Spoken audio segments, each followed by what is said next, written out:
Chapter 23, 110 years ago, Green Lake was the largest lake in Texas. It was full of clear, cool water, and it sparkled like a giant emerald in the sun.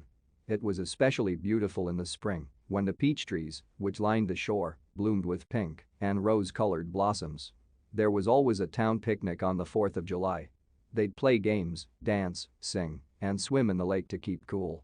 Prizes were awarded for the best peach pie and peach jam. A special prize was given every year to Miss Catherine Barlow for her fabulous spiced peaches. No one else even tried to make spiced peaches because they knew none could be as delicious as hers.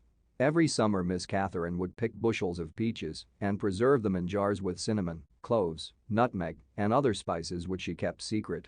The jarred peaches would last all winter. They probably would have lasted a lot longer than that, but they were always eaten by the end of winter.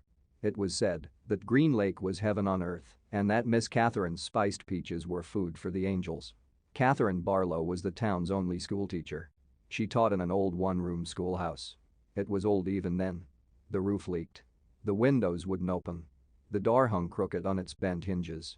She was a wonderful teacher, full of knowledge and full of life. The children loved her.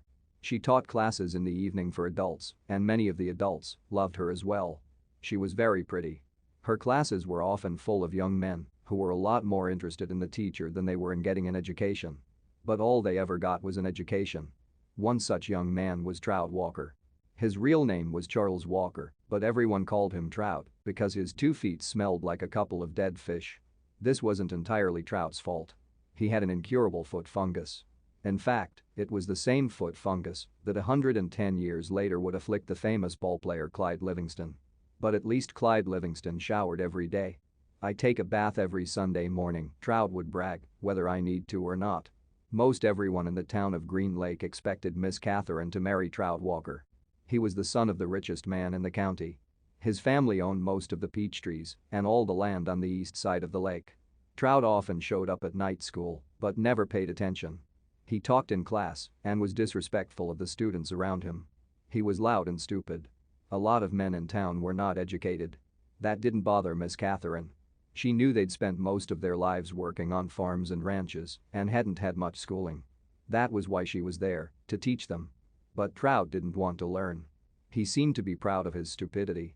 "How'd you like to take a ride on my new boat this Saturday?" he asked her one evening after class. "No, thank you," said Miss Catherine. "We've got a brand new boat," he said. "You don't even have to row it." "Yes, I know," said Miss Catherine. Everyone in town had seen and heard the Walkers' new boat. It made a horrible loud noise and spewed ugly black smoke over the beautiful lake. Trout had always gotten everything he ever wanted.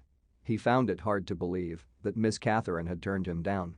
He pointed his finger at her and said, "No one ever says no to Charles Walker." "I believe I just did," said Catherine Barlow.